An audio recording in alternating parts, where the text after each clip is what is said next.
Audio Jungle.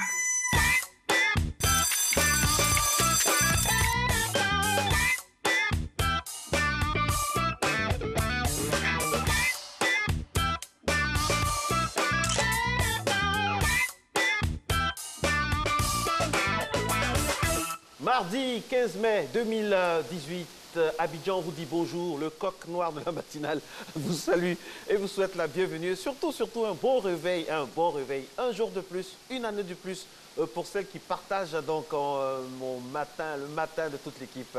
Joyeux anniversaire à Nessie. J'aimerais qu'on l'applaudisse très fort. Happy birthday to you. Je vous souhaite personnellement et au nom de tout le monde, joyeux anniversaire, santé de fer inoxydable et surtout une carrière de télévision plus longue que celle de Michel Drucker. Oh, merci beaucoup, Marco. Ce matin, comment ça va? Ça va très bien. Comment on se sent à 18 ans? Oh, pardon, comment on se sent à 18 ans? Oui, j'ai 18 ans. On se sent très bien.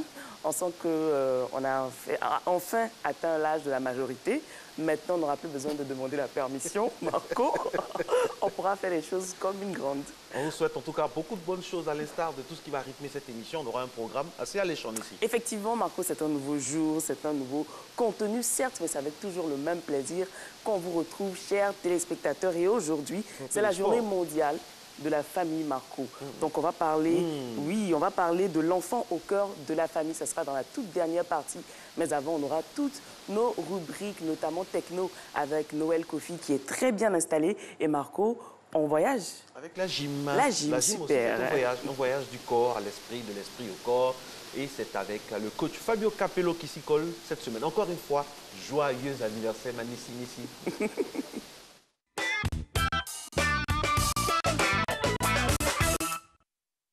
Bonjour à tous, bonjour Nessie, bonjour Marco. Je suis très heureux d'être en votre compagnie pour cette nouvelle émission de gym. Aujourd'hui encore, on va travailler, on va faire des exercices de cardio, un peu de jumping jack, de patineur et un troisième exercice comme les squats pour vous permettre d'être en forme, de bien entamer votre journée. Donc si vous n'êtes pas en part avec les échauffements, regardez, on tourne là à gauche et à droite. Justement pour bien se réveiller, allez on part. 1, 2, 3, 4, 5, 6, 7, 8, 9 et 10. Regardez, on part de l'autre côté là. 1, 2, 3, 4, 5, 6, 7, 8, 9 et 10. Super. Alors, premier exercice, je l'ai dit tantôt, jumping jack. On fait 2 fois 20, 10 secondes de repos. Voici comment on fait les jumping jack. Pour ceux qui ne savent pas les faire de cette manière, on va les faire avec les step touch. D'accord? Allez, 3, 2, 1. Comme c'est parti. 1, 2, 3, 4, 5, 6. La sangle abdominale est bien gainée. 8, 9, 10. 1, 2, 3, 4, 5, 6, 7, 8, 9. Ok, super. On prend 10 secondes de repos. On respire. Allez, on souffle, on souffle, on souffle. N'oubliez pas ceux qui ne peuvent pas faire avec des impacts au sol. Vous faites avec des step touch cet exercice. Allez, on repart. 3, 2, 1, go. 1, 2, 3, 4, 5, 6, 7, 8, 9, 10. 1, 2, 3, 4, 5, 6, 7, 8, 9. Ok, super. Allez, là, vous pouvez prendre 30 secondes de récupération, le temps de récupérer votre souffle. Si c'était beaucoup trop intense pour vous, le second exercice, le patineur, regardez, on écarte les jambes, là, comme ça, le bras droit va sur le pied gauche. Là, on essaie de toucher la pointe des pieds et le pied droit, la jambe droite, passe dans le dos, comme ça, de la jambe gauche. Et on fait de même, de l'autre côté, là, comme ça, le patineur. Et dès que vous commencez à avoir le rythme, vous essayez de mettre un petit saut et d'aller bien loin pour chercher la jambe. D'accord? On fait 2 fois 20. Allez, 3, 2, 1, go! 1, 2, 3, 4, 5, 6, 7, 8, 9, 10. 1, 2, 3, 4, 5, 6, 7, 8, 9 et 10. Super. Allez, on souffle. Vous allez sentir au niveau du fessier que ça tire. Revarisez ça. Alors, chez vous aussi, vous allez sentir que ça tire au niveau du fessier, des cuisses, des ischio-jambiers. Tout à fait normal. On reprend une dernière fois cet exercice. Un peu de courage. Allez, 3, 2, 1. Top, c'est parti. 1, 2, 3, 4, 5, 6, 7, 8, 9, 10. 1. Cherchez à mettre la jambe qui passe derrière bien loin.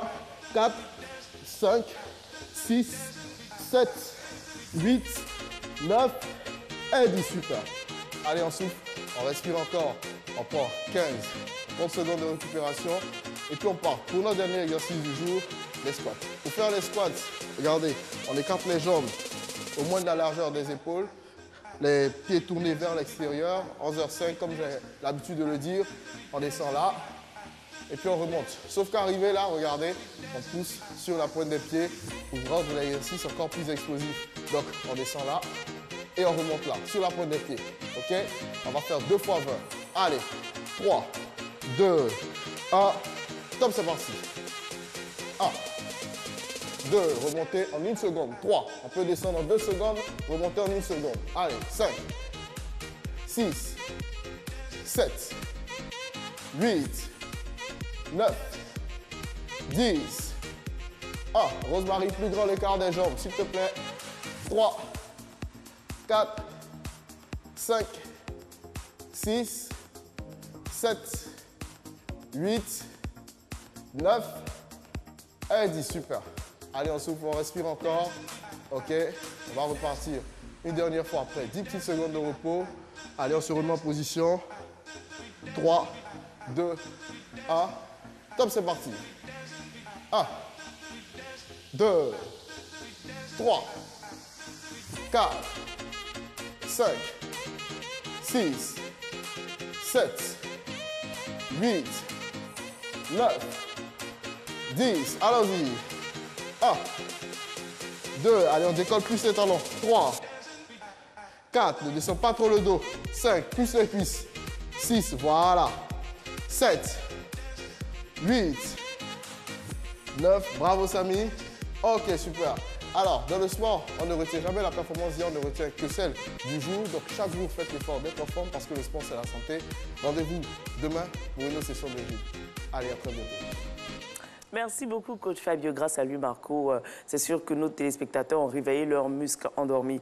Voilà, ils vont passer une très, très belle journée, ça c'est sûr. Et la suite, Marco? La suite, c'est qu'aujourd'hui, nous célébrons beaucoup d'événements. Aujourd'hui, pour ceux qui aiment Paris, comme Nessie, c'est l'anniversaire de la Dame de Fer, la Tour Eiffel. Donc, inaugurée, on le rappelle, on était assez jeunes à l'époque, le 15 mai 1889. Inauguration de la Tour Eiffel. Et puis, également, un 15 mai qui nous arrache quelqu'un de très important pour la conscience, pour l'âme de l'Afrique. Amadou Hampâté-Bâ s'en est allé un 15 mai, c'était en 1991, écrivain, ethnologue, icône intemporelle, masque tutélaire de la culture africaine. On ne cessera jamais d'évoquer tout ce qu'il a pu produire tout au long de sa riche existence. Et aujourd'hui, nous nous inclinons et nos pensées courent vers les membres de sa famille, tous ceux qui ont eu la chance de le connaître. Amadou Hampâté-Bâ, donc, s'en est allé un 15 mai. 1991, Nessie l'a dit à Foison. Aujourd'hui, c'est la journée internationale des familles et c'était proclamé par l'Assemblée générale des Nations unies dans sa résolution du 20 septembre 1993, Nessie. Effectivement, cette journée est une manifestation qui reflète l'importance que la communauté internationale attache à la famille, cellule de base de la société, ainsi que l'intérêt qu'elle porte à la situation des familles dans le monde, et inciter les gouvernements à faire porter leurs efforts sur la politique familiale. L'enfant au cœur des familles, justement, ce sera le thème cardinal de notre thématique aux alentours de 7 h avec, bien sûr, un membre du ministère de la famille qui viendra nous parler. Il s'agit de M. Adama Koné. Il est précisément sous-directeur de la valorisation de la famille. L'enfant au cœur des familles. Comment va votre famille? Quelle est l'importance de l'enfant dans la sphère familiale? Ce sera la quintessence du débat, mais ça, ce sera dans quelques minutes, ou du moins dans a couple of minutes, comme on dit en anglais. Mais en attendant, mesdames et messieurs, le point route, c'est un moment incontournable de cette émission. Je rappelle, réalisé par Soro Félicité Sinediawa et toute son équipe en haut, là, qu'on salue. Le point route, c'est parti. On est en route là, on y va. Et notre tout premier tronçon, Marco, c'est du côté du boulevard Lagunaire. Ah, super. Très beau décor, Marco. J'adore cette lumière-là. Très beau décor. Oui, vous voyez tout ça. Bah ouais, j'adore. Oui, la lumière, c'est pas sombre, c'est pas trop éclairé. Oui. Tout ça, c'est parce que c'est vous imaginez quand vous êtes à la fenêtre et que vous voyez ce paysage-là. Tout ça, on a fait en sorte que la météo soit bonne aujourd'hui pour votre anniversaire. Bah, très beau temps, Marco. Ça, c'est pour vous. C'est spécial Nessie, ça, oui. On a donné des instructions pour que, voilà. Et puis, nous allons maintenant du côté de Trècheville, une commune que vous connaissez bien, ma très chère Nessie. Effectivement, la cité Nzassa. Là-bas, timide, réveil tranquille, tout doucement.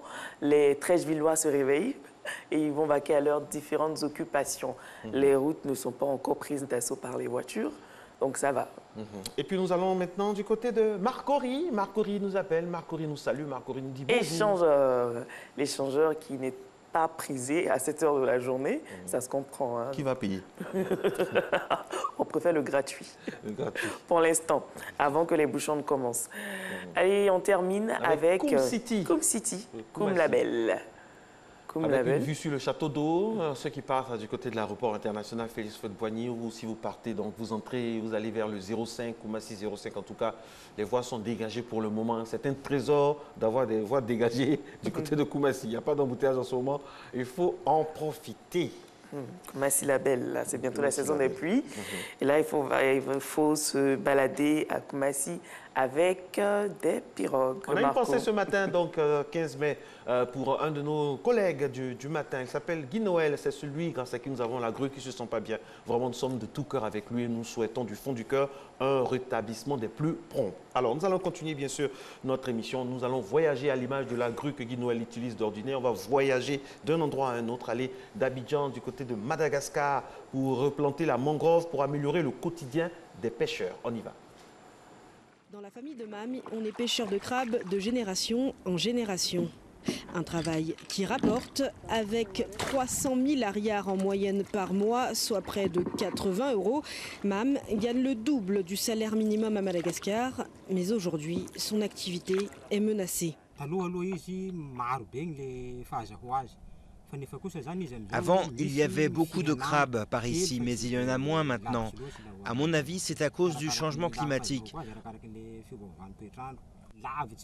Autrefois, la mer était très loin, mais aujourd'hui, elle se rapproche de plus en plus. Changement climatique, mais aussi déforestation. Pendant 5 ans, Mam a pratiqué la coupe illégale du bois de mangrove qui sert d'habitat aux crabes et aux poissons. Pendant la haute saison, c'est facile d'attraper des crabes, mais pendant la basse saison, c'est très difficile. Alors il fallait trouver une autre source de revenus. En dehors du village, il y a des gens qui achètent du bois de mangrove pour construire des maisons. À l'époque, je coupais le bois pour le revendre à ces gens. La mangrove est surtout utilisée dans la construction de cases ou comme bois de chauffe. Ici, les palétuviers ont été totalement détruits. Cette déforestation peut avoir de graves conséquences sur l'environnement. Ça favorise l'érosion de cet endroit parce qu'il n'y a plus de mangroves et ça favorise aussi la montée des eaux de la mer à l'intérieur de terre parce qu'il n'y a plus de barrières. Les mangroves ont un rôle de barrière contre l'érosion, contre les vents forts, comme les cyclones. Mam a totalement arrêté la coupe illégale. Aujourd'hui, avec d'autres villageois, ils reboisent. Dans cette région, 340 hectares de mangroves ont été replantés au cours des 6 dernières années. Voilà, replanter les mangroves, c'est très important, Marco. Non seulement ça, mais également faire du reboisement, parce que quand on détruit, il faut pouvoir reconstruire. C'est très important pour la suivi de l'humanité, Marco. Oui, c'est très important aussi pour le tourisme à Madagascar, qui est un pays vraiment qui vit de la beauté de son territoire. Et puis, c'est vraiment bien. On espère que les moyens seront mis en œuvre pour aider un peu les pêcheurs pour un quotidien plus reluisant. Notre quotidien également est rythmé par l'évolution de la technologie. C'est la raison pour laquelle, à Matin Bonheur, nous avons décidé d'y inclure un monsieur spécialisé dans tout ce qui est technologie. Et il le fait bien depuis le début de cette deuxième saison. Noël, bonjour. bonjour. Bonjour Marco. Comment ça va? Merci. Nono Techno. Moi, c'est comme ça que je vous appelle, Nono Techno. Eh bien, ça va très bien. Ça va ou quoi? Ça va parfaitement. Alors, aujourd'hui, nous allons parler de technologie et sport. technologie et sport à quelques encablures seulement de la Coupe du Monde en juin. Ça tombe bien, on est preneur. Jingle. Quel sport au juste? Tous les sports ou... Pratiquement tous les sports, mais surtout les sports que nous pratiquons, les sports du dimanche, les sports de domicile, les sports personnels. Donc, c'est pas tout à fait la haute compétition. En fait, quand je dis sport de domicile, c'est le sport personnel, le sport particulier. La gym. La gym, absolument. Absolument. Donc, pas les sports de compétition, pas la haute compétition, mais les sports personnels, les sports qu'on pratique le dimanche. Sport de domicile, quoi. Enfin, on va le dire comme ça. Mais Nessie, pourquoi vous riez? Non, c'est votre façon de répéter. Non, mais D'accord. Vous pensez à quoi? Non, Bien rien sûr, de tout. parce qu'aujourd'hui, on a quand même des équipements qui permettent de pratiquer le sport à domicile. Il faut savoir autre chose, Marc. Beaucoup d'équipements, Non, oui. moi, je comprends. C'est la gym. Nous Je comprenons. me retrouve maintenant. Oui, on y va. On vous écoute.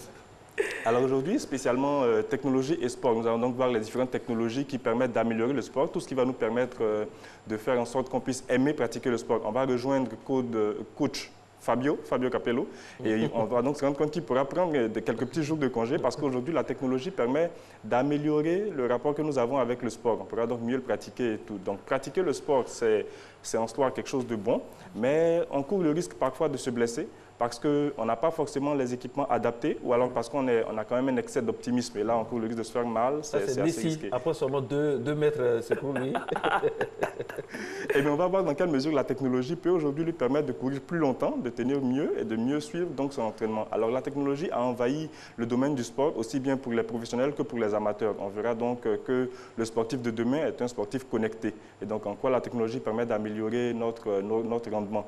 Donc, pratiquer le sport sera une bonne chose. On va voir comment on peut donc se muscler, on peut maintenir le rythme physique tout en améliorant notre efficacité dans tout ce qui concerne le sport. On va commencer directement par le coach sportif virtuel. Donc, aujourd'hui, on a les montres connectées. Ces petits équipements qu'on porte au bras permettent également de suivre le sport parce qu'ils ont toute une ribambelle flopée de capteurs, bien sûr. Alors, on a différents modes, le mode course, le mode marche, le mode vélo. Et on peut donc se fixer des objectifs. On décide, par exemple, de brûler des calories. On choisit le volume de calories qu'on veut brûler. On peut également le faire en fonction de la durée. On choisit toujours la durée en fonction de la montre. On choisit donc la distance qu'on veut parcourir ou alors on le prend en mode libre et on peut donc courir la distance qu'on veut. Alors, c'est donc très simple. On choisit la distance qu'on veut parcourir. Ici, par exemple, 10 km.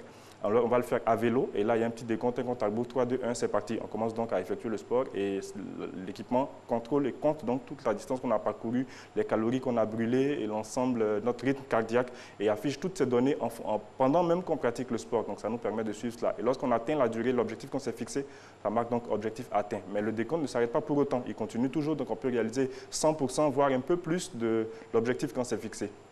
Et donc, il y a tout un système d'enregistrement, toutes les données sont enregistrées, sont stockées sur l'équipement, mais également en ligne. Et tout cela est synchronisé également avec notre smartphone.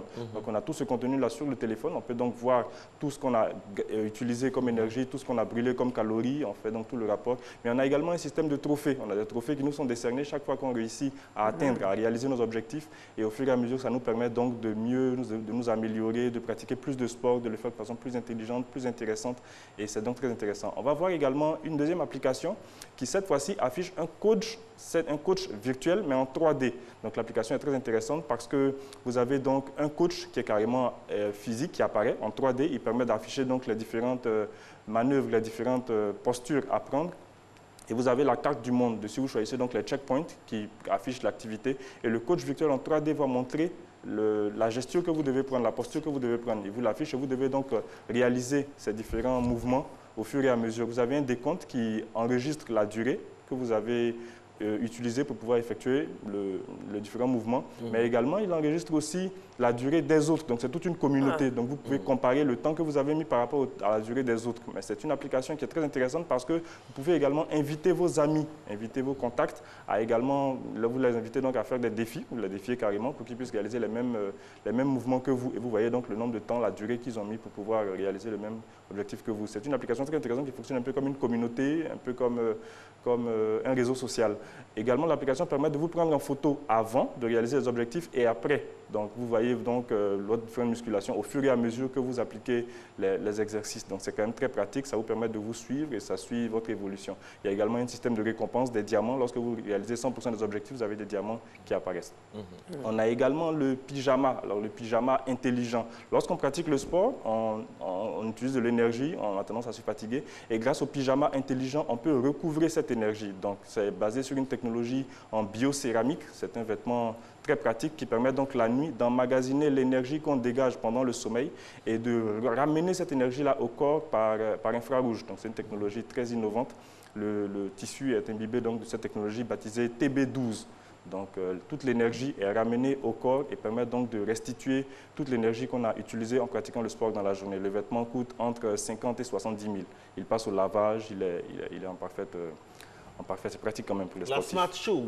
La Smart Shoes. Alors, on parlait de téléphone. Aujourd'hui, on ne parle plus de téléphone, on parle de smartphone. Maintenant, on parle de shoes, mais très bientôt, on ne parlera plus de shoes, on parlera de Smart Shoes. Alors, c'est une chaussure qui, en plus de protéger votre pied, vous donne tout un tas d'informations sur votre santé, sur l'état de vos pieds, l'état de votre manière de marcher, enfin votre manière de marcher. Et toutes ces informations-là vous sont transmises directement sur votre smartphone. Donc on le verra, c'est une chaussure très innovante, un design futuriste, avec un système de lassage automatique. Donc c'est grâce à votre téléphone, votre smartphone, que vous lassez votre chaussure. Le système est entièrement autonome, entièrement automatique. Donc, c'est vraiment révolutionnaire, c'est impressionnant. Vous avez également une application Activity Tracker qui affiche donc la distance que vous avez parcourue. Donc, la chaussure est équipée d'un podomètre et également enregistre les différentes marches que vous avez parcourues. Elle enregistre tout cela et elle vous transmet les données sur votre smartphone. Vous voyez donc l'énergie que vous avez utilisée, la distance que vous avez parcourue, la hauteur, et analyse également votre manière de marcher. Elle vous donne des conseils, c'est une analyse en 3D qui se fait en temps réel et elle vous conseille donc de marcher en vous appuyant un peu plus sur le talon ou alors un peu moins sur les orteils. Et donc tout cela vous est transmis directement sur votre smartphone et ces conseils. Elle enregistre également donc la distance que vous avez parcourue, mais également l'énergie que vous avez brûlée, les kilocalories, mais la température aussi de votre pied parce qu'elle bénéficie d'une semelle chauffante.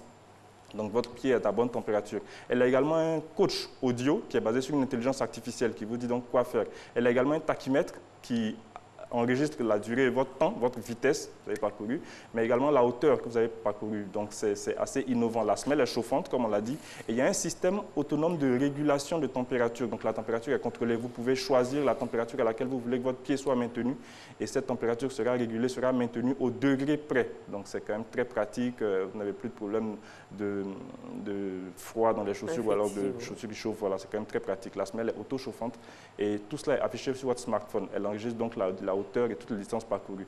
Donc, c'est vraiment un procédé innovant. C'est une chaussure, c'est la chaussure de demain, la chaussure 2.0. Design futuriste, mais elle a également une batterie intégrée, système de lassage automatique. Elle a une batterie intégrée qui a une autonomie pratiquement de 2 semaines avec un système de rechargement par micro USB. Donc, vous branchez, voilà, la batterie fait 2 semaines, c'est quand même très pratique. Je m'apprêtais à poser la question, si vous pouvez recharger. Tout à fait, elle a une batterie intégrée, bien sûr. Il y a un système, mais en plus du chargement par USB, elle a également un chargement par induction, donc par contact simplement. Vous posez le contact, le chargeur sur la chaussure et elle se recharge automatiquement. Système de chargement par induction. Donc, c'est vraiment la chaussure de demain. C'est la chaussure de Marty McFly dans Retour vers le futur 2. Donc, on y est carrément, on est à demain. Ça, c'est clair, c'est impressionnant. C'est disponible à Abidjan? Est-ce que Soro Félicité peut avoir ça pour faire son footing le samedi matin? C'est déjà disponible en précommande, ça ne va pas tarder, à un prix occidental autour de 300 000. Alors, j'annonce que pour l'anniversaire de Soro Félicité, dans 7 ans, je vais lui offrir ça à Dieu. 300 000. 300 000. Euros? Non, en francs CFA. C'est une technologie, je pense que c'est... Bien sûr, je pense que c'est pas cher. Voilà, c'est 300 000. C'est ça, c'est pas cher, c'est ça. Merci beaucoup. Ensuite, nous avons... Après la Smart Shoe, nous avons la réalité virtuelle active. Donc, on va avoir carrément la possibilité de faire du sport en volant, à la limite. Donc, c'est une machine qui vous permet de vous installer et vous avez un casque de réalité virtuelle, vous le mettez et à ce moment-là, vous pouvez carrément voler comme un oiseau. Et l'objectif est donc de faire en sorte de toucher les différents points, les différents checkpoints qui vont s'afficher dans votre casque de réalité virtuelle. Et alors, tout en cherchant à atteindre ces points, vous vous musclez, vos différents muscles, votre corps, vous le déplacez, vous vous forcez. Donc, il y a des niveaux de difficulté au fur et à mesure. Et donc, dans le casque de réalité virtuelle, vous atteignez les différents points, mais dans la réalité, vous vous musclez. Votre corps se muscle au fur et à mesure. C'est un équipement qui est conçu en Allemagne à un prix d'environ 5 millions. Alors, c'est un concentré de technologie hein, avec des senseurs, des capteurs, avec des gyroscopes. Donc, c'est vraiment très futuriste. Et cela vous permet donc de vous muscler tout en vous amusant. C'est assez pratique. Vous avez donc la réalité virtuelle active. Donc, cela vous permet donc de réaliser beaucoup de mouvements par ce procédé et vous vous musclez au fur et à mesure. Donc, c'est un équipement qui est réglable pour les différentes morphologies, mais également des niveaux de difficulté. Vous choisissez le niveau qui vous semble le meilleur et puis au fur et à mesure, vous musclez votre corps. Donc, c'est quand même très pratique. La technologie aujourd'hui permet de pratiquer le sport avec beaucoup de rendement, beaucoup d'amélioration. On se fatigue moins, on est en meilleure sécurité, on a moins de risques de se blesser, moins de risques de déchirure et tout. Et donc, on est en mode sport 2.0. Ça fait plaisir. Et même sur le téléphone, il y a des... là, comme ça, je montrais à Nessie, pendant qu'on parlait, je montrais à Nessie mes anciennes performances à l'époque, quand j'étais jeune. Hein. Vous avez 7 km. C'est vrai que la liste est très longue. 7 km, 10 km. Je me rends compte que c'est vrai. Et le téléphone enregistre tout. Absolument, absolument. Battement cardiaque, mais c'est impressionnant. Tout à fait. C'est donc, impressionnant. Tout s'affiche. Enfin, ça dépend aussi des téléphones, peut-être. Là, vous voyez, par exemple, 17 km, 17,5 km. Et voilà, quoi. Le nombre de calories, la distance, calories brûlées, tout à fait. En moyenne, tout ça. Donc aujourd'hui, les smartphones sont équipés de toutes ces fonctionnalités-là, podomètre, donc je peux connecter une montre intelligente, c'est ça hein? Absolument, vous connectez votre montre intelligente et vous pouvez donc faire le soir en laissant votre smartphone à la maison. D'accord. Au fur et à mesure que toutes ces données sont enregistrées. Il y a même les enregistrées. bracelets connectés. Tout à fait, les bracelets connectés, voilà, les montres connectées. Il y a les cardio-fréquence-mètres. Tout à fait. Et cela sauve des vies aujourd'hui, parce que ça enregistre le rythme cardiaque et au fur et à mesure, ça vous permet de voir les différentes variations. Vous voyez, il faut avoir de vrais téléphones, ça enregistre tout. Et le vôtre, il enregistre aussi. C'est que pour les photos. Mais c'est son anniversaire, je pense qu'on va y arriver. Oui. D'accord, ça c'est une promesse. Pour mon frère téléphone. On va y travailler. On va y travailler en technologie. Hein, c'est son anniversaire. Mais si elle aime les bonnes choses, donc on va tout faire pour qu'elle ait donc de précieux instruments pour la technologie. Absolument. Merci beaucoup, Noël. La semaine prochaine, nous allons parler de... La semaine prochaine, en tout cas, je pense un peu plus vers la robotique, mais on va voir dans quelle mesure. Et on incite également les spectateurs à faire des propositions sur les réseaux sociaux et tout, sur les thèmes qu'ils souhaiteraient qu'on développe. D'accord. Merci beaucoup, très cher Noël, Nono Techno, avec nous tous les mardis pour parler technologie. Les passionnés de technologie, ça fait plaisir, quoi. Il nous fait découvrir des trucs ou redécouvrir plein de bonnes choses. Il est 6h26, dans une minute seulement, la première édition du journal sur l'ensemble de la chaîne, parce que c'est la première intervention de l'information. Et cela échoit bien sûr à Monsieur Hamza Diaby. Vous êtes à Matin Bonheur, c'est l'anniversaire de Nessie. Tout le monde est beau, tout le monde est gentil. À tout à l'heure.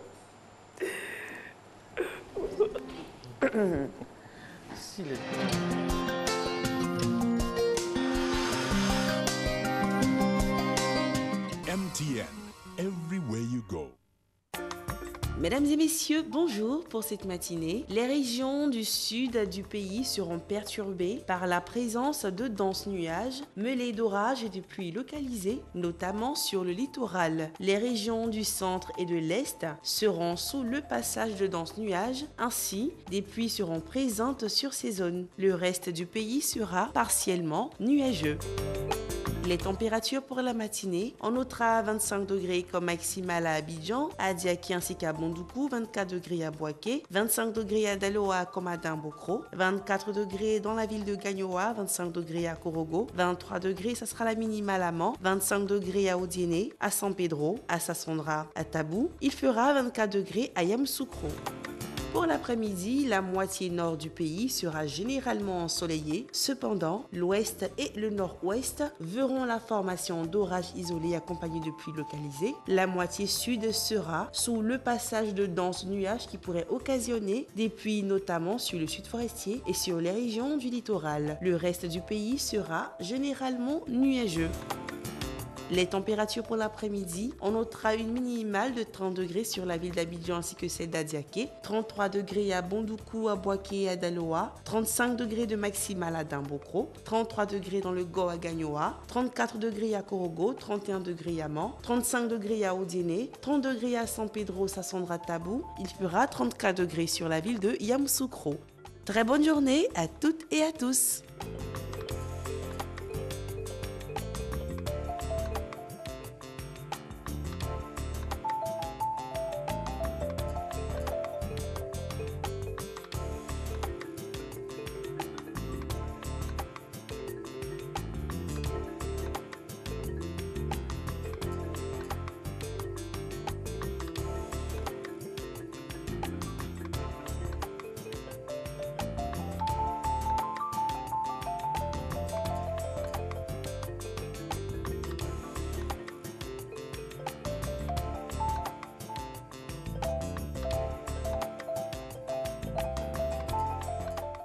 MTN, everywhere you go.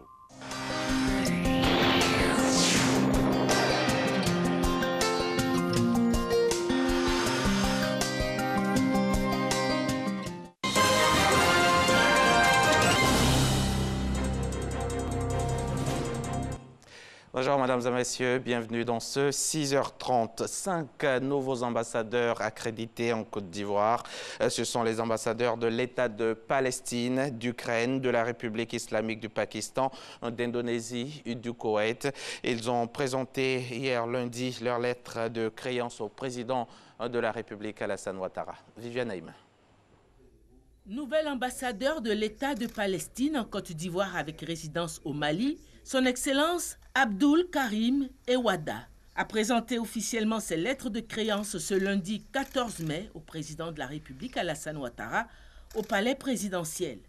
L'État de Palestine, qui est un État en formation, bénéficie pour l'heure de la reconnaissance de 136 États sur les 193 pays au sein de l'ONU. La Côte d'Ivoire, fidèle à sa tradition diplomatique d'être l'ami de tout le monde et l'ennemi de personne, fait partie des pays qui ont décidé de reconnaître l'État de la Palestine. C'est depuis le 20 octobre 1992 que la Côte d'Ivoire et l'État d'Ukraine ont établi des relations diplomatiques.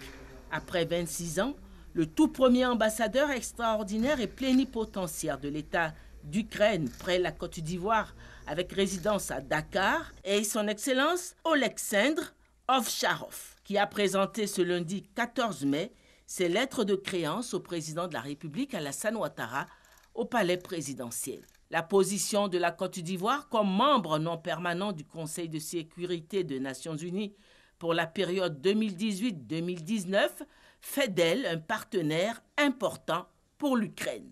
Le nouvel ambassadeur de la République islamique du Pakistan en Côte d'Ivoire avec résidence à Dakar est son Excellence Mohamed Imran Mirza. Il a présenté ce lundi ses lettres de créance au président de la République Alassane Ouattara au palais présidentiel. Jusqu'à présent, les relations entre la Côte d'Ivoire et le Pakistan sont fortement marquées par des fortes importations de riz en provenance de ce pays. Les échanges globaux entre la Côte d'Ivoire et le Pakistan sont passés de plus de 46 milliards de francs en 2016 à plus de 50 milliards de francs en 2017. L'Indonésie, pays avec lequel la Côte d'Ivoire entretient des relations diplomatiques depuis 1992, son Excellence Mansour Pangeran en est le nouvel ambassadeur extraordinaire et plénipotentiaire près la République de Côte d'Ivoire avec résidence à Dakar. L'Indonésie et la Côte d'Ivoire, deux pays qui, au plan de leur production agricole, ont plusieurs productions similaires et de ce fait peuvent unir leurs forces, a déclaré le nouvel ambassadeur de ce pays. L'État du Koweït, où le président de la République Alassane Ouattara vient d'effectuer une visite officielle du 15 au 18 avril 2018, a établi des relations diplomatiques avec la Côte d'Ivoire depuis 1993. Le nouvel ambassadeur de ce pays, près la Côte d'Ivoire, avec résidence au Ghana, est son Excellence Mohamed Hussein Al-Felakaoui, qui a présenté ce lundi 14 mai ses lettres de créance au président de la République, Alassane Ouattara, au palais présidentiel. Au plan des relations entre les deux pays, le Koweït, par le biais du Fonds koweïtien pour le développement, apporte un appui à la Côte d'Ivoire dans la réalisation de plusieurs projets, notamment le financement partiel à hauteur de 5 milliards de francs de l'autoroute Abidjan-Yamoussoukro, le financement partiel de la route Bouna-Doropo-Burkina Faso à hauteur de 10 milliards de francs, l'adduction en eau potable de la ville d'Adzopé pour un montant de 12 milliards de francs, ainsi que plusieurs autres projets. Chaque ambassadeur nouvellement accrédité auprès de l'État de Côte d'Ivoire a reçu à sa sortie d'audience les honneurs militaires dus à son rang de premier représentant en Côte d'Ivoire d'un pays officiellement ami. Et la première dame, elle était marraine de la cérémonie de remise du prix CNP d'excellence 2018. C'était donc hier lundi 14 mai 2018, prix qui récompense les meilleurs organes de presse écrite du pays. Et cette année, les lauréats sont le groupe Fraternité Matin pour le prix du meilleur organe de presse d'information générale et le journal de l'économie pour le prix du meilleur organe de presse spécialisé. Et je vous propose là d'écouter un extrait de l'intervention de la première dame, Dominique Ouattara. Mesdames et messieurs, depuis 2006, le prix CNP d'excellence a été institué par le Conseil national de la presse pour récompenser les lauréats qui se sont distingués par leur professionnalisme et leurs efforts tout au long de l'année. En honorant les organes de presse les plus méritants, l'AMP favorise un réel engouement de tous les acteurs du secteur sur le territoire national. Cette démarche les sensibilise par la même occasion à l'amélioration de leur qualité de service. Elle promeut également auprès des participants la culture de l'excellence et du leadership, comme l'a toujours préconisé mon cher époux, le président de la République. Distinguer ces organes de presse dans leurs catégories respectives équivaut donc à promouvoir des valeurs d'éthique et de déontologie au sein des médias.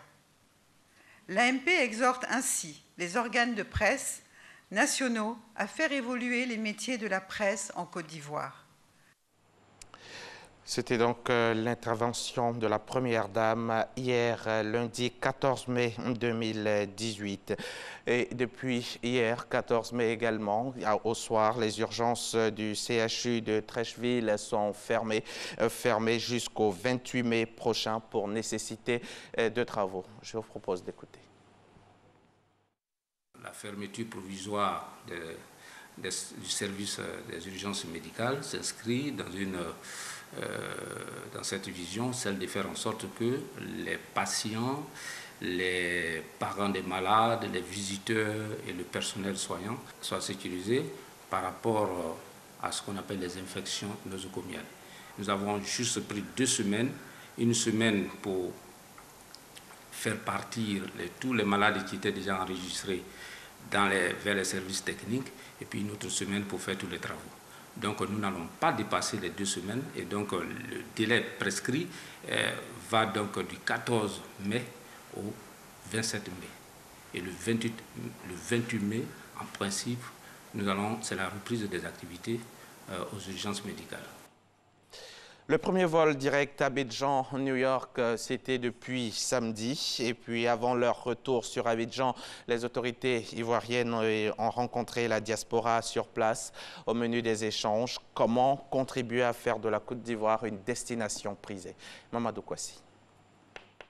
En allant à la rencontre des Ivoiriens vivant à New York, la délégation ivoirienne conduite par le ministre des Transports, Amadou Koné, veut les rassurer de l'effectivité du vol direct entre les États-Unis d'Amérique et la Côte d'Ivoire. Le ministre Amadou Koné explique aux Ivoiriens et aux autres communautés de l'espace CEDEAO que l'atterrissage du Boeing 787 de Ethiopian Airlines à l'aéroport international Liberty de New York, dans la banlieue de New York, est une volonté du président de la République, Alassane Ouattara, de répondre à leurs sollicitations. Une véritable fierté pour ces populations qui attendaient cet événement depuis des décennies. Très bientôt à Abidjan, on ira faire le marché à Niamey, revenir ici aux États-Unis, faire nos sauces et retourner et manger bio. On compte prendre un vol direct à Abidjan et rentrer à Ouaga.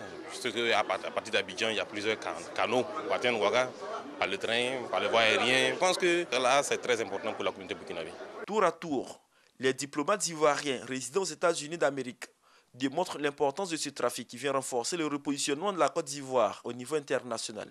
J'invite toutes mes sœurs et tous mes frères de la diaspora, non seulement ivoiriennes vivant ici aux États-Unis, au Canada et au Mexique, mais aussi nos frères et sœurs des pays limitrophes comme le Mali, la Guinée, le Burkina Faso, la Sierra Leone et le Libéria, de s'approprier ce vol.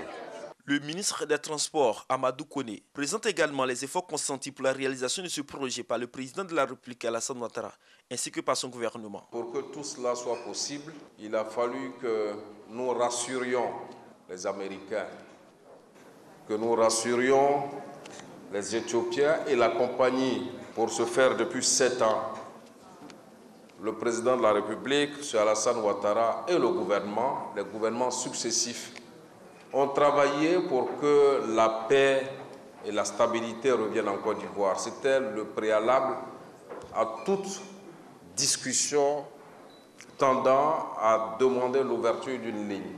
Il fallait la paix, il fallait la sécurité.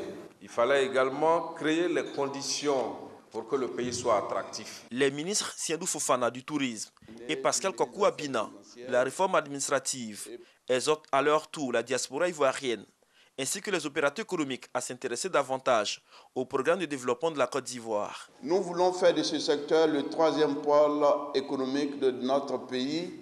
C'est pourquoi le gouvernement nous a permis de nous doter d'une stratégie dénommée Sublime Côte d'Ivoire, parce que le pays a de réels potentiels à valoriser et mettre au goût du jour le circuit qui retrace la route des esclaves.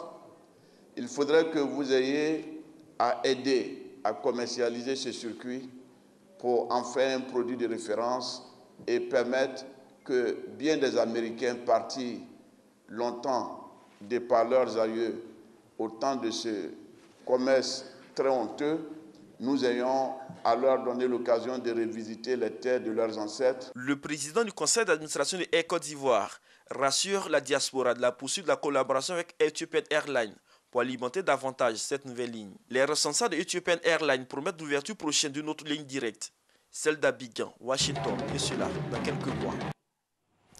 Les violences qui ont émaillé la journée de lundi, hier donc lundi 14 mai, ont occasionné un terrible bilan.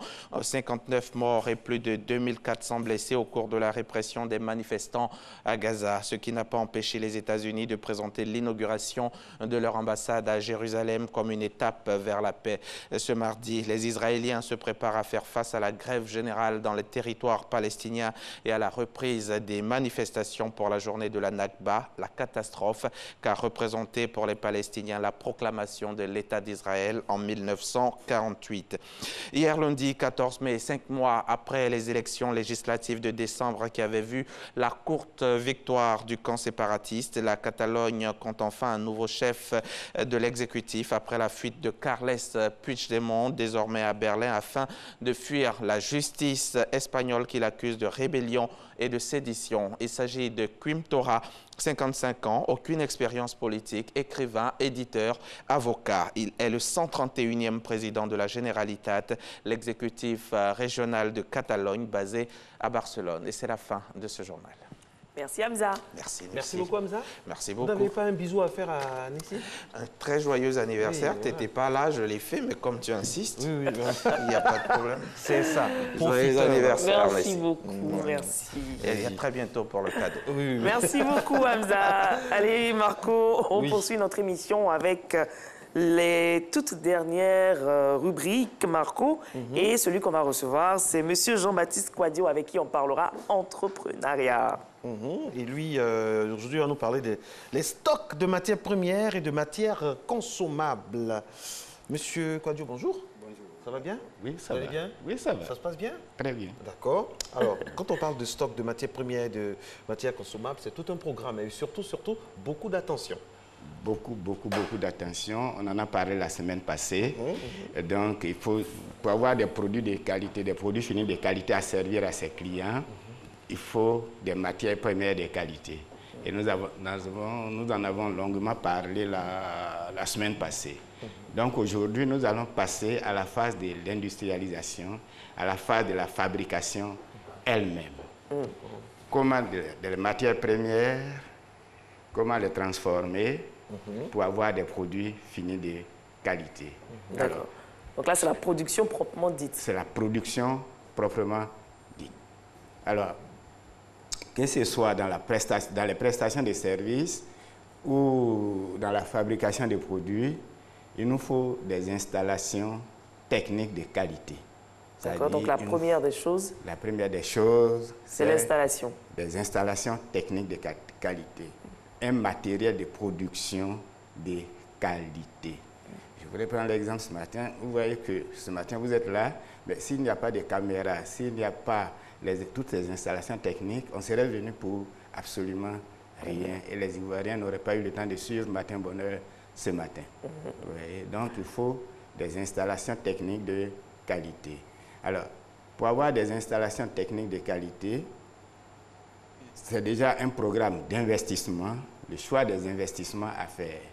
Et puis, une fois qu'on a ces installations, il nous faut les entretenir. Il faut un programme d'entretien de ce matériel pour éviter qu'il tombe en panne régulièrement au moment où vous avez une commande à satisfaire, où le client attend impatiemment, votre matériel tombe en panne parce que vous ne l'avez pas entretenu. Ça, c'est un véritable problème. Hein. C'est un véritable problème parce que on n'entretient pas nos l'Ivoirien appareils. N'a pas la culture de l'entretien du matériel. Vous voyez des véhicules qui vont rouler et laisser les passagers sur l'autoroute au moment où il fait noir. Et ainsi de suite. Donc, première des choses, ce qu'on veut dire aux jeunes entrepreneurs, c'est qu'il faut qu'ils investissent dans du matériel de qualité. Et dans le choix des investissements et dans le financement des investissements, il y a plusieurs programmes qui permettent d'avoir du matériel de qualité. Très souvent, quand les entrepreneurs démarrent, ils préfèrent prendre des appareils qui sont vraiment bas de gamme. Voilà, et au fur et à mesure, changer, prendre les plus évolués. Et pour avoir oui, on peut prendre du matériel d'occasion, mais il faut l'entretenir. Parce que si vous avez du matériel qui est défectueux, il est évident que les produits finis qui vont sortir seront défectueux. Donc, vous n'aurez rien fait si vous n'entretenez pas ce matériel. Il faut que ce matériel soit vraiment propre, vraiment techniquement présentable et vous êtes sûr que vous allez avoir des bons produits à servir à vos clients, des prestations de qualité pour vos clients. On peut prendre des appareils d'occasion, mais... Il faut les entretenir, avoir un programme d'entretien. Voilà. D'accord. Okay. On a également les travailleurs et les employés. Voilà. Les travailleurs ou les employés, c'est un couple indissociable. Vous avez du matériel de qualité. Si vous mettez des gens qui ne sont pas compétents sur ces matériels, vous n'aurez rien fait. Les gens qui ne maîtrisent pas ces appareils. Ils ne maîtrisent pas, ils vont les bousiller et c'est terminé. Vous pouvez avoir des appareils de qualité, mais si vous n'avez pas des employés de qualité, on en a parlé suffisamment ici dans la gestion des ressources humaines, il faut du personnel compétent pour utiliser ces matériels de qualité-là. Sinon, ça ne servira à rien. Si vous avez du matériel obsolète, par contre, que vous avez un personnel compétent, il ne fera absolument rien. Ça ne sert à rien d'aller former des gens aux États-Unis, en France, au Canada, et quand ils arrivent, ils ont un matériel qui est complètement dépassé. Donc, la relation, la bijection n'est pas faite et ces matériels et ces hommes ne vous serviront à rien. Vous allez perdre de l'argent parce que vous avez acheté ce matériel qui est complètement obsolète avec des gens bien formés, donc vous les payez cher et à ne rien faire. Donc, vous ne gagnez absolument rien. Voilà. Donc, ça va de soi. Un appareil bien entretenu, des employés bien formés afin de bien utiliser ces appareils-là. Afin de bien utiliser ces appareils. Et tout à l'heure, on va prendre un exemple lorsqu'on aura fini. Après, il y a le processus de fabrication. Ça, c'est très important. C'est là que tout commence. Non, c'est vrai, parce que j'attendais ça impatiemment. Le processus de fabrication, là, c'est de là que dépend la survie de l'entreprise. C'est le cœur de l'entreprise. On a un matériel de qualité, on a des hommes compétents, bien formés. Mais si on ne maîtrise pas notre processus de fabrication, alors on aura des produits finis complètement inutilisables. Alors, regardez ce qui se passe. Si on prend l'entreprise de restauration Nessie, qu'on avait évoquée à l'époque ici, elle a du riz de qualité, de la tomate de qualité, la matière première de qualité. Elle a une cuisine impeccable. Et puis des gens qui sont sortis des écoles de restauration et ainsi de suite. Mais comment est-ce qu'elle va préparer sa sauce? Quelle est la quantité de sel qu'on va mettre? Quelle est la quantité d'eau? Quelle est la quantité de piment? Donc ce dosage-là doit être bien clair, bien précis pour tout le monde. Ça, c'est d'un. Deuxièmement, l'ordonnancement de la préparation. On commence par quoi? Par la sauce, par la cuisson du riz, par quoi? Mais le tout est qu'on doit servir les employés des banques à telle heure. Alors, si on prépare le riz à 7h30 pour aller le servir à midi, il est évident que le riz est froid. Ça ne va pas plaire aux clients. Si on ne le prépare pas à une heure bien indiquée, on risque de livrer après que les gens aient fait leur pause. Donc, ça ne servira à rien non plus.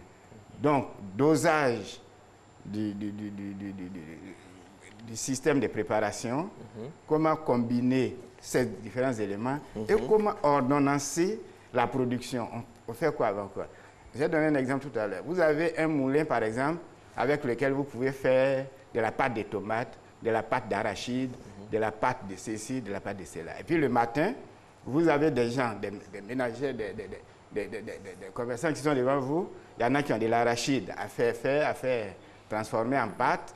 Il y en a qui ont de la tomate à faire transformer en pâte. Vous commencez par quoi? C'est extrêmement important de le savoir comment ordonnancer la production. Alors, je vais regarder si j'ai une quantité énorme d'arachide. Mais tout ça, je peux dire, bon, ok, je commence par la tomate. Mais ça me prend combien de temps? Quelle est la capacité de ma machine, de mes machines? Vous voyez qu'on revient encore aux installations techniques. La capacité des machines. Et la programmation aussi. Et la programmation, c'est extrêmement important.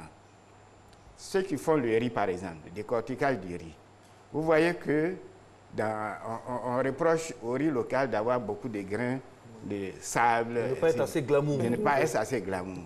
Il y a du caillou à l'intérieur. Voilà. Donc, dans les alors que c'est bon, alors que c'est très bon. Très, mais très on bon. lui reproche cette qualité-là. Donc, ses défauts. On lui reproche ses défauts. On ne peut pas lui reprocher cette qualité. Alors, qu'est-ce qu'il faut faire? Dans les installations techniques, est-ce qu'on ne peut pas mettre des tamis, un premier tamis pour les gros grains, un deuxième tamis pour les petits grains, et ainsi de suite, de telle sorte que le système, en tournant, puisse lui-même éliminer ces grains de cailloux. Or, on laisse tout passer, et puis bon, ok, on fait l'ensachage, donc on se retrouve avec des grains de riz. Donc, tout est une question d'installation technique. Dans son moulin, il faut mettre un premier tamis pour les gros grains, additionner un deuxième tamis, etc., etc., pour avoir une production de qualité, pour que les Ivoiriens ne reprochent plus ces défauts-là au riz ivoirien. Donc il faut tout faire, hein? Il faut tout faire, mettre les techniques qu'il faut afin de produire quelque chose de qualité. J'en profite pour dire quoi? Pour dire qu'au moment où on demande aux Ivoiriens de consommer ivoirien, de faire de la petite transformation, de transformer nos produits au lieu de les exporter de manière brute, le moment est venu pour que tous ceux qui sont formés à l'INP, HBA, à Yamoussoukro, dans nos grandes écoles, s'approprient toutes ces petites usines, toutes ces petites unités de transformation et ajoutent de la valeur à nos produits pour qu'on puisse consommer local. Et on en a surtout besoin pour beaucoup besoin. Le séchage du café, du cacao, de l'anacarde. Du café, du cacao, de l'anacarde, tout ça, tout dépend de nous. Et on a des gens qui sont bien formés. Aujourd'hui, il y a du petit matériel qui existe. Vous voyez par exemple dans les champs de palmiers, dans les palmiers, on a les plantations villageoises qui parfois n'arrivent pas à livrer tous leurs produits aux usines. Mais qu'est-ce qu'ils font? Des graines de palme. Mais il faut installer des mini-huileries, extraire de l'huile, faire du savon tabac-crou, etc., etc. Sur place. Sur place. Et ça peut contribuer à la consommation des produits ivoiriens. Donc, la fabrication elle-même, elle est importante. Du matériel, des hommes bien formés et un processus de fabrication bien maîtrisé. Monsieur Kwadjo, et puis il y a quelque chose aussi de très important, c'est un état d'esprit. Oui. Tout ce que vous avez cité là ne va entrer en ligne de compte et ne sera très efficace que quand on va avoir à l'esprit de faire de la qualité. C'est-à-dire même sur des détails où on ne nous voit pas. Mais c'est extrêmement important. Très, très important. Parce qu'on va se dire, bon, c'est pas moi qui vais manger, c'est pas moi, voilà. Mais si vous avez pris le cas du dosage, on peut dire, bon, c'est pas moi, de toutes les façons, c'est pas moi qui vais manger, c'est pas moi, je peux faire ce que je veux. Alors qu'il faut avoir la précaution de tous les instants. C'est la raison pour laquelle on a de plus en plus de sociétés qui s'occupent de la qualité, des qualiticiens. Des qualiticiens. Est-ce que c'est pas bien d'intégrer ça aussi chaque fois? Oui, ça rentre dans le processus. Parce que lorsque après la fabrication, il faut des qualiticiens, il faut des gens qui testent la qualité de vos produits. Ne mettez pas sur le marché. Tant que ce n'est pas bon, ce n'est pas la peine de le mettre sur le marché. Donc, on va avoir des gens qui vont contrôler la qualité des produits, tester les valeurs que vous avez mises dans vos produits et puis dire, OK. Et c'est ça qui va vous permettre de faire le commercial. C'est sur ces valeurs-là que vous allez développer votre argument commercial.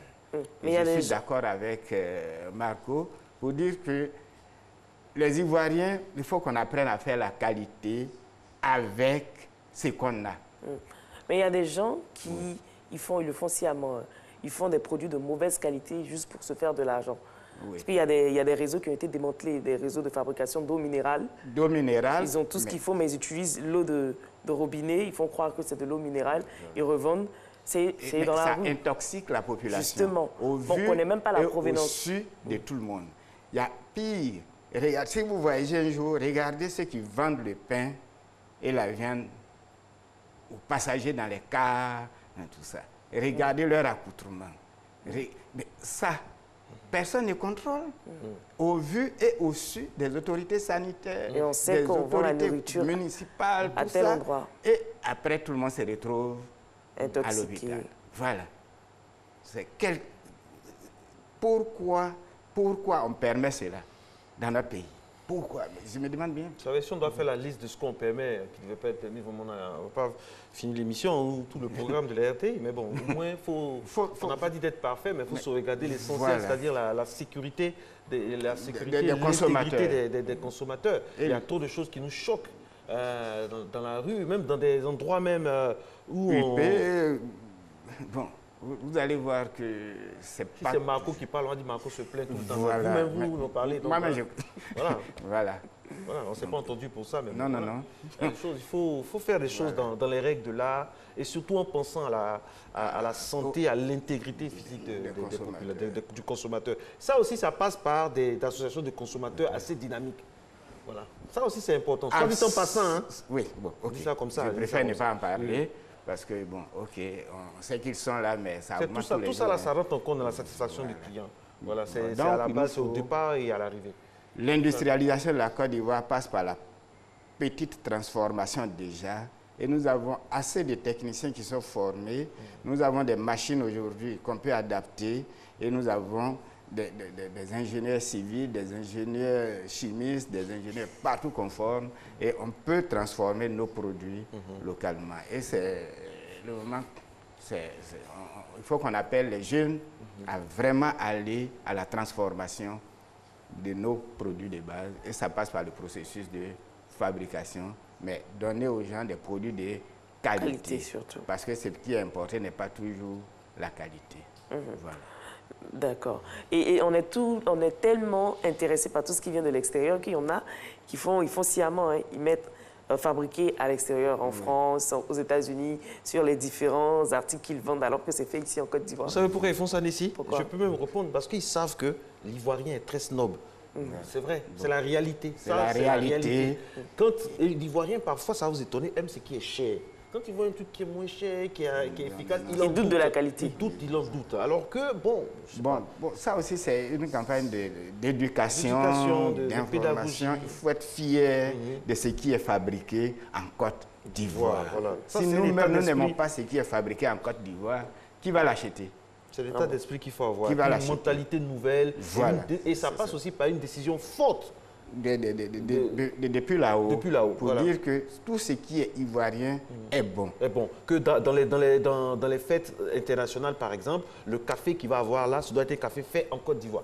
Mais ça, c'est peut-être beaucoup de choses qu'on ne connaît pas. Quelqu'un qui est passé sur votre chaîne, j'ai beaucoup admiré, il faisait du cacao, de telle région. On peut dire par exemple que cette année, pour toutes les manifestations organisées par le ministère, je ne sais pas de quoi ou de quoi, c'est celui qui va faire le service, ce sont des produits ivoiriens. Ce n'est pas du protectionnisme, c'est du soutien aux initiatives. Non, et même si on faisait du protectionnisme, non, le protectionnisme, ça gêne qui? Le protectionnisme, c'est interdit. Ça. On a signé des conventions, tout ça. D'accord. Mais il faut laisser la place quand même à l'ingéniosité ivoirienne. Et la Côte d'Ivoire est un vivier inépuisable de talent. Donc, quand je vois les jeunes gens ici comme ailleurs, qui disent qu'ils n'ont rien à faire, alors qu'il y a tout, que ce soit dans l'EVA, que ce soit dans le palmier, que ce soit dans le cacao, dans le café, dans le riz, dans le coton, on peut toujours fabriquer des choses très bien en Côte d'Ivoire ici.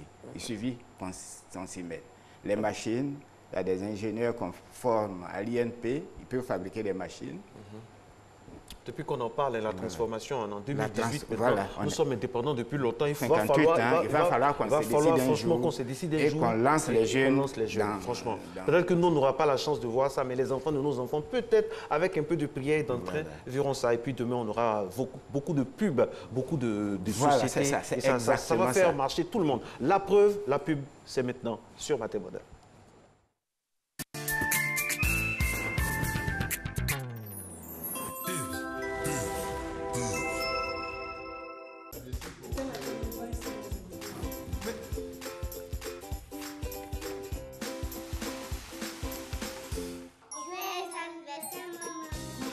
Se réunir autour d'un bon repas est une tradition chez nous. Comme à toutes nos rencontres, il y a toujours beaucoup de joie partagée. Mais surtout au menu, de bons plats de riz La Rizière. Son goût unique et son parfum captivant font de chaque repas un moment de pur bonheur.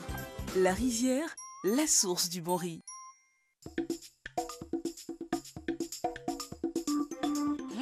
Maman, tu as changé de lait? C'est très bon. Oui, c'est le lait Leti, vitaminé, riche en calcium et au goût crémeux. Il te fera déborder d'énergie.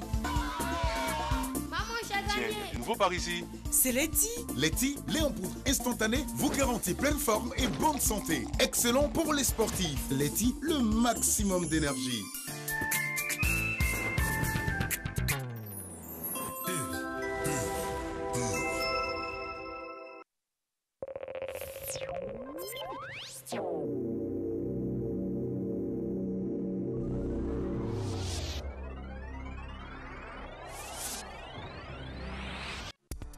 Population de Côte d'Ivoire, les services météorologiques annoncent de grandes pluies sur toute l'étendue du territoire ivoirien.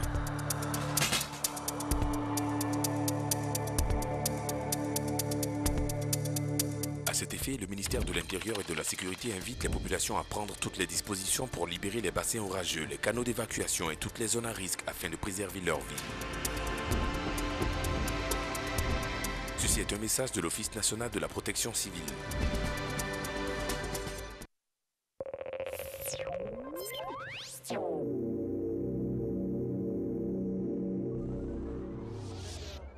Mesdames et messieurs, merci d'être à Matin Bonheur. Matin Bonheur qui a l'habitude de saisir un peu tout ce qui se passe dans la société. Aujourd'hui, par exemple, nous sommes le jeudi 15 mai, c'est la journée internationale des familles. Prétexte pour la rédaction en chef d'inviter M. Adama Koné. Il est sous-directeur de la valorisation de la famille. Personne idoine bon, pour parler de cette journée et pour parler du thème suivant, l'enfant au cœur des familles. Monsieur Koné, bonjour. Bonjour. Est-ce que l'enfant en Côte d'Ivoire, au sein des familles, est sécurisé? Merci, M. Marcelin. C'est toute la grande question pour laquelle nous sommes là ce matin, n'est-ce pas? Très bien. Donc ça tombe bien. Oui. Mettez-vous bien à l'aise, apprêtez-vous.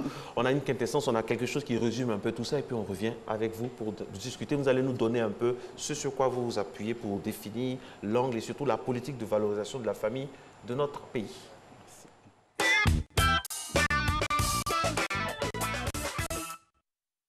Le 20 septembre 1993, l'Assemblée générale des Nations unies a décidé que le 15 mai de chaque année marquerait la journée internationale des familles, occasion de mieux faire connaître les questions relatives à la famille et montrer l'importance de la cellule familiale.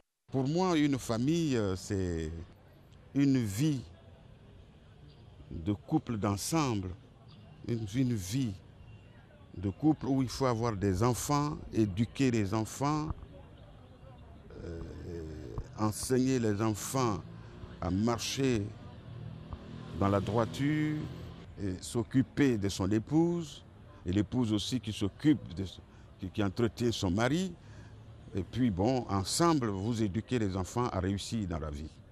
Pour moi, la famille, c'est un groupe d'individus qui est constitué d'un père, d'une mère et des enfants. Père, mère et enfants, un bel ensemble qui se disloque bien souvent. La famille étant mise à mal avec des enfants confrontés à de nombreux problèmes. Violence, des enfants en rupture sociale, incivisme et démission des parents sont des mots qui fragilisent aujourd'hui les fondations de la famille. L'éducation doit commencer au niveau de la famille.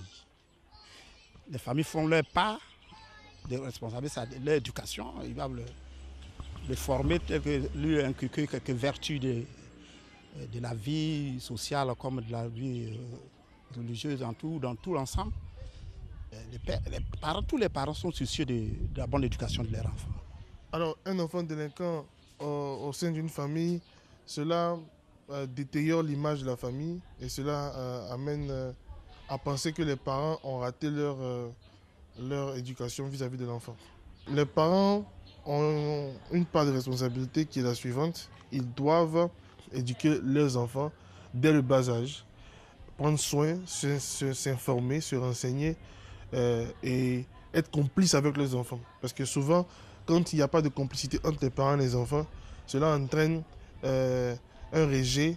S'ils sont abandonnés à eux-mêmes, que voulez-vous que ces enfants fassent? Rien. C'est d'agresser les gens, de voler et de faire n'importe quoi. Donc moi je pense que nous, parents, nous avions intérêt à vraiment suivre nos enfants de près pour la bonne éducation et pour le sérieux. Et surtout pour leur réussite. Parce que si un enfant a raté, c'est fini. Il devient dangereux pour la société. Sujet délicat, mais qui fait de plus en plus partie de la vie de nombreuses familles.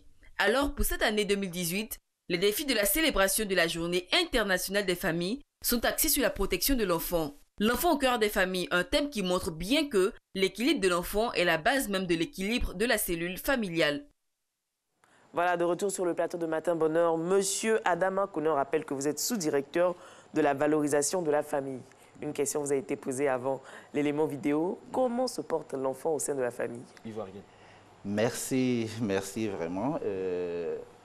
Sur la question assez importante, la place de l'enfant dans la famille ivoirienne, il faudrait dire que ce diagnostic est quelque peu reluisant.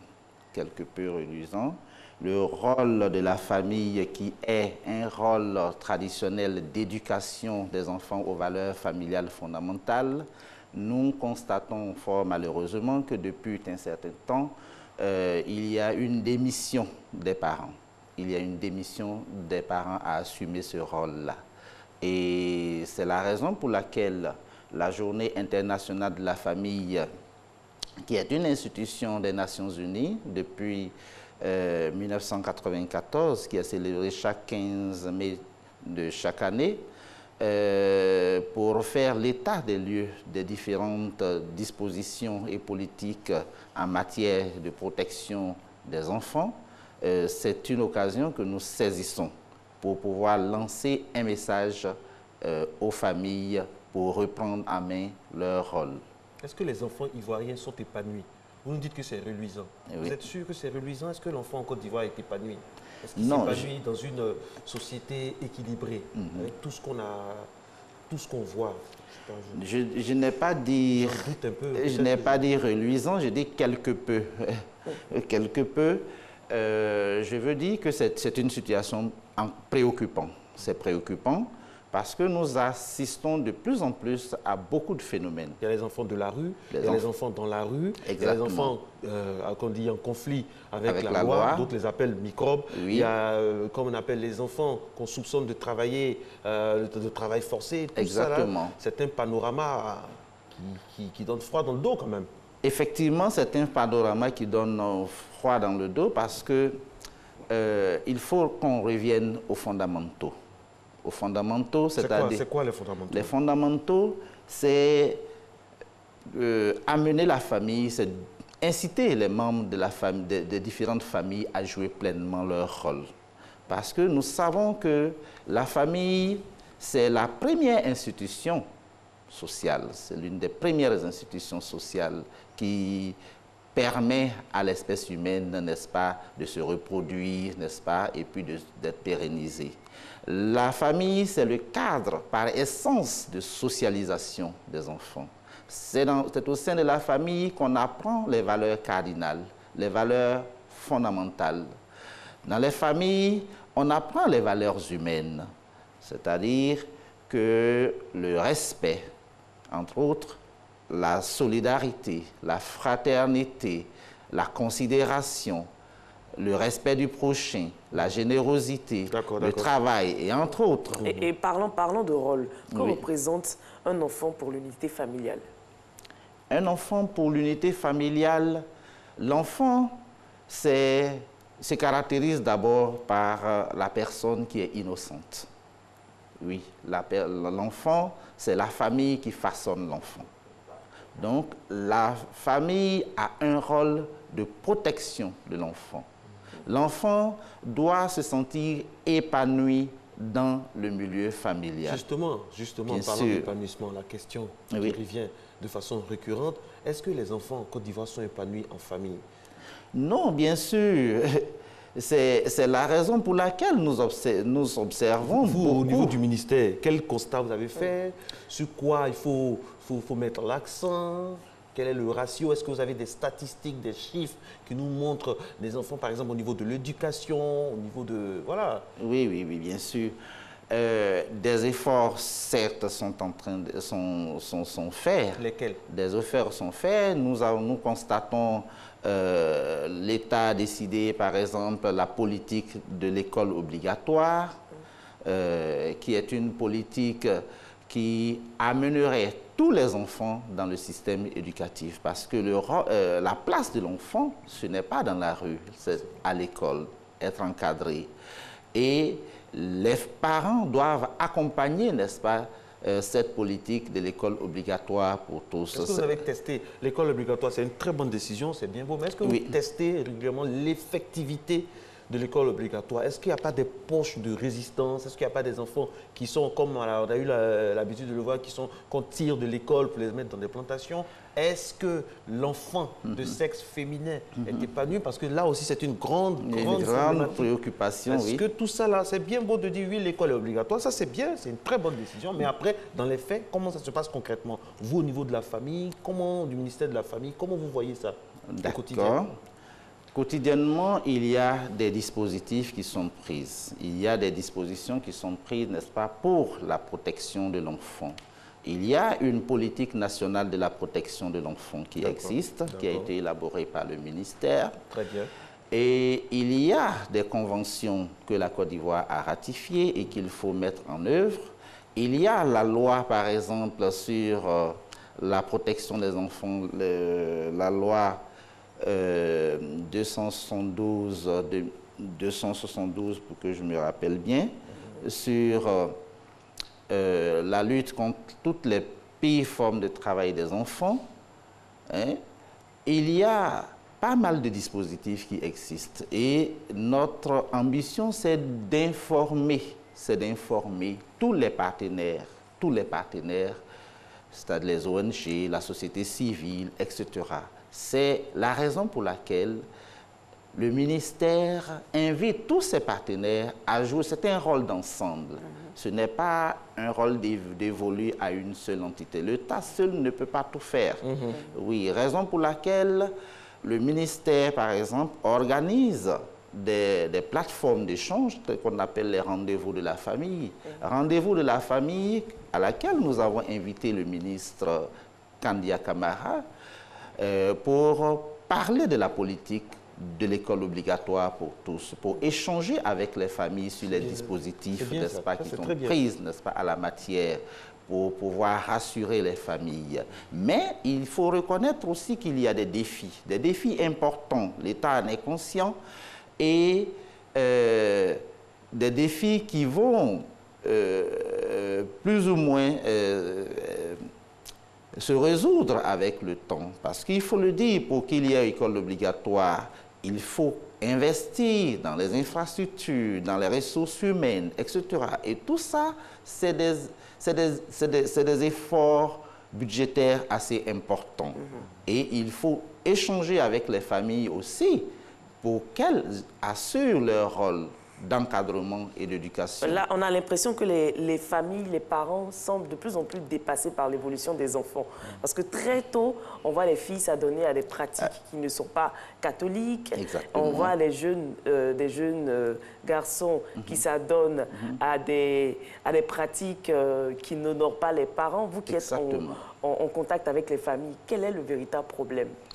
Effectivement, le véritable problème, c'est qu'il y a, à un moment donné, nous avons perdu les repères. Nous avons perdu... Nous, c'est qui, le ministère? Non, quand je parle de ministère ici, je suis certes ministère, mais je suis parent, je suis une famille. Donc, vous voyez... Est-ce que c'est pas parce qu'on n'a pas pu suivre le rythme? Parce que le parent de 1960... Honnêtement, ce n'est pas le parent de 1990. Exactement. C'est plus la même manière de parler à l'enfant. Exactement. Déjà même les enfants, même la physionomie a augmenté. Bon, exactement. Voilà, il y a des choses, il y a des spécificités. Tout ça, est-ce qu'on a suivi, comme Nessie le dit, est-ce qu'on a suivi l'évolution? Est-ce qu'on s'est adapté? Exactement. Parce que gérer les enfants, gérer les familles, ce n'est pas l'administration. Non, ce n'est pas l'administration. Effectivement, ce n'est pas l'administration. Gérer les familles, ce n'est pas l'administration. Il y a la famille traditionnelle où la cellule familiale était gérée par la famille, mais par la communauté qui faisait corps avec la famille pour suivre l'éducation des enfants. Et nous sommes dans un monde de plus en plus individualiste, dans un monde de plus en plus où c'est la course. De plus en plus violent. Violent, où oui. Des enfants prennent des machettes pour poursuivre des gens. Et ces mêmes enfants, des fois, ont des défenseurs et d'autres aussi qui luttent. C'est ça le monde dans lequel nous sommes aujourd'hui. Oui. Et dans ce monde-là, pour revenir à notre thème, comment valoriser la famille? Oui. Ça dit faire en sorte que moi, mon ami du son, Soya Lucien, le dimanche, il va avec ses enfants, il prend du bon. Comment valoriser, redonner à la famille ses lettres de noblesse? Comment faire ça? Effectivement, ça, c'est une mission assez importante à laquelle nous nous assignons. C'est d'abord sensibiliser les parents à revenir.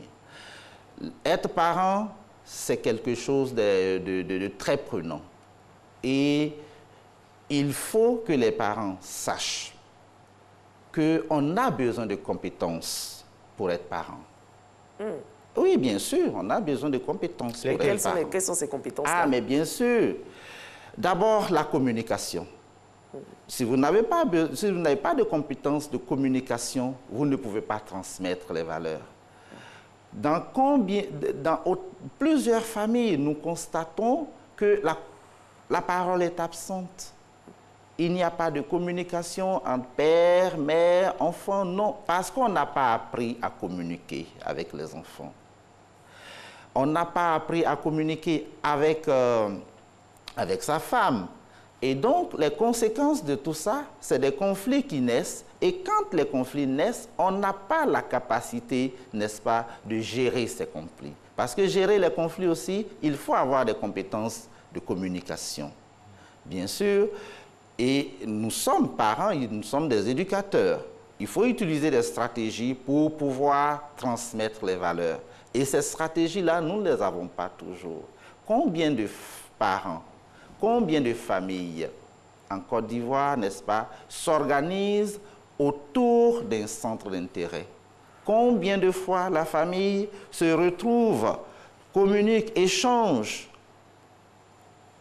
Ce sont des activités qui manquent.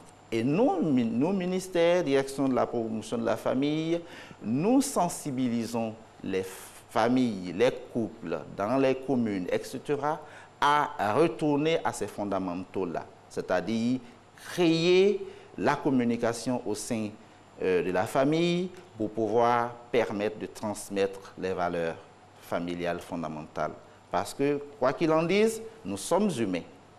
Et nous sommes, en tant qu'humains, il faut transmettre les valeurs humaines. Et c'est à travers la transmission de ces valeurs humaines que, quel que soit ce qu'il arrivera, je verrai toujours un humain en vous. Monsieur Koné. Parce que, oui. Monsieur Koné, excusez-moi, vous êtes le directeur, le sous-directeur de la valorisation de la famille. Oui. Où est-ce que vous êtes quand dans des chansons, on fait l'apologie de la boisson? Où est-ce que vous êtes quand dans des chansons, on fait l'apologie du sexe? Où est-ce que vous êtes quand dans des clips, on voit des images vraiment qui ne sont pas des exemples pour nos enfants? Où est-ce que vous êtes quand des artistes tiennent des discours vraiment violents? Où est-ce que vous êtes? Vous êtes chargé de la valorisation de la famille. Qu'est-ce que vous faites? Est-ce que vous amenez des communiqués pour vous plaindre? Comment ça? C'est là aussi qu'on vous attend pour que ça agisse sur nos enfants, non? Oui, effectivement. Le monde, ne pensons pas que nous sommes dans un... nous sommes certes dans le monde, mais le monde, il y a plusieurs aspects. Ça veut dire ça? Il y a... Je veux parler de la cellule familiale. Il y a la cellule familiale, il y a l'environnement, et il y a l'environnement extérieur. Et nous vivons dans un monde où les valeurs, n'est-ce pas, liées à la mondialisation, des valeurs, aujourd'hui, ce n'est pas comme avant où on avait difficilement accès à l'information. Aujourd'hui, en un clic, on a accès à tout. Internet, les réseaux sociaux. Internet, réseaux sociaux. Et c'est un véritable défi. Les réseaux sociaux et Internet ont un large dos. Vous Non, saviez que, on sait que ça effectivement. existe. Par rapport à ça, quelles dispositions vous prenez? Ça fait partie de l'évolution. Le ministère, Exactement. nos ministères doivent évoluer avec aussi. Exactement. C'est pour cela que nous interpellons les familles, nous leur sensibilisons que dans cette dynamique nouvelle, elles ont un rôle à jouer, un rôle important à jouer. Et ce rôle est d'autant très important qu'elles doivent avoir de nouvelles des compétences pour pouvoir jouer ce rôle-là. Effectivement, il y a... l'enfant, c'est pratiquement tout. Tout, et les parents savent souvent des choses que l'enfant... en tout cas, sur l'éthique, les enfants manipulent facilement le téléphone. Ils peuvent avoir accès à des fonctions, pour avoir accès à des informations dont nous n'avons pas. Les enfants, c'est leur monde. Mais il faut que le parent puisse tout faire pour se former, pour pouvoir encadrer cet enfant. Monsieur Koné, est-ce que vous avez déjà censuré une chanson ou une vidéo obscène? Non, je pense, il y a des dessins animés, excusez-moi, il y a même des dessins animés aujourd'hui où on s'embrasse. Je pense que... je ne sais pas, vous avez déjà vu, il y a même des dessins animés. Non, mais c'est... Il ne faut pas rire, c'est la réalité. Oui, je ne ris pas. Il y a même des dessins animés aujourd'hui où les gens s'embrassent. Nous sommes en 2018. On va dire que c'est Internet, où les enfants... Hein? Non. Or, ce sont les enfants qui regardent les dessins animés. Et voilà. Donc, je ne sais pas, il y a des exemples concrets. Mais on veut voir quand même un communiqué avant le journal de 20h qui dit, comme on voit dans d'autres pays, contre les images obscènes, faites attention, le moins 10, le moins 12, le moins 16, le moins 18. Rien. Sinon, c'est radio de votre côté. Effectivement, il y a, je pense, nous sommes tous engagés dans ce service public. Et la RTI fait quand même un travail formidable dans ce sens. Les émissions qui passent à la télévision, nous voyons des informations qui sont inscrites au bas, par exemple, de la télé, pour même moins 10 ans, moins 15 ans, etc., etc. Ce sont des informations assez importantes. Et ça, c'est grâce à vous qu'on a eu ça? Non, non, non, nous ne disons pas que ce sont des... La RTI même pour se mettre au diapason avec les autorités de régulation. Effectivement. Mais vous-même, si on devait attendre que vous vous interpelliez pour faire ça, ça allait durer des années et des... Non, non, non.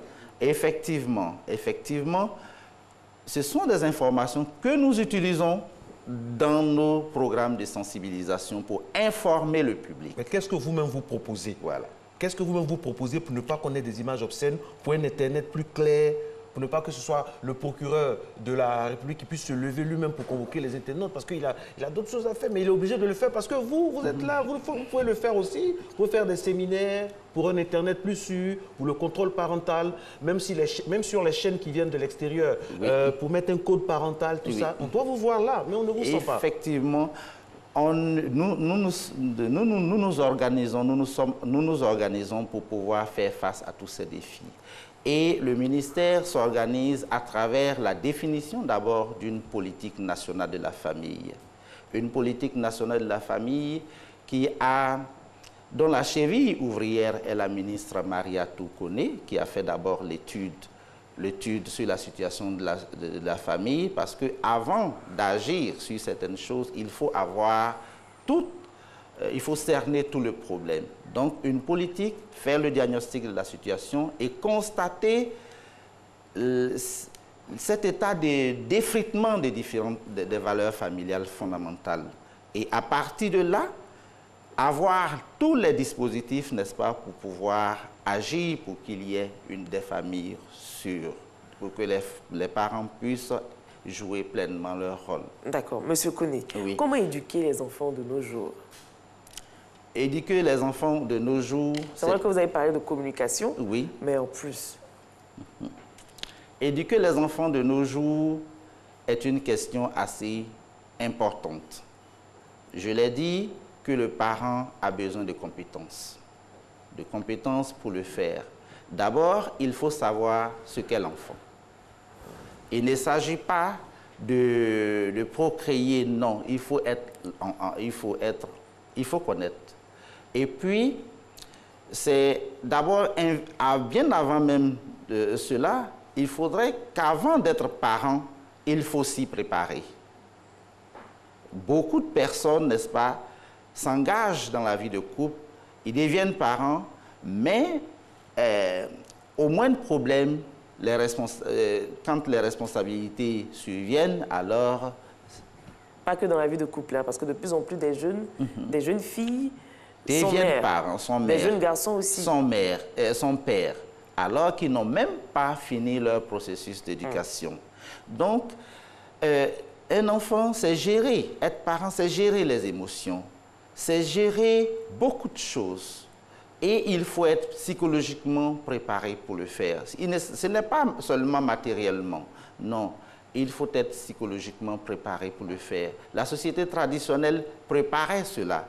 Mais nous, il y a beaucoup de choses qui sont permis, certes, pas permis, mais qui existent. Les enfants sont sexuellement actifs, il y a des filles mères très jeunes.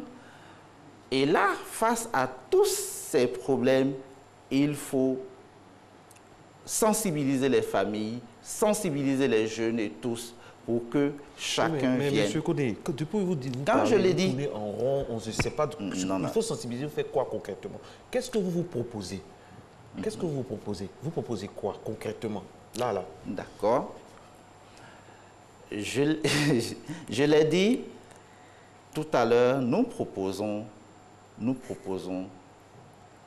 Vous proposez la sensibilisation? Oui, c'est la sensibilisation, c'est déjà un premier pas.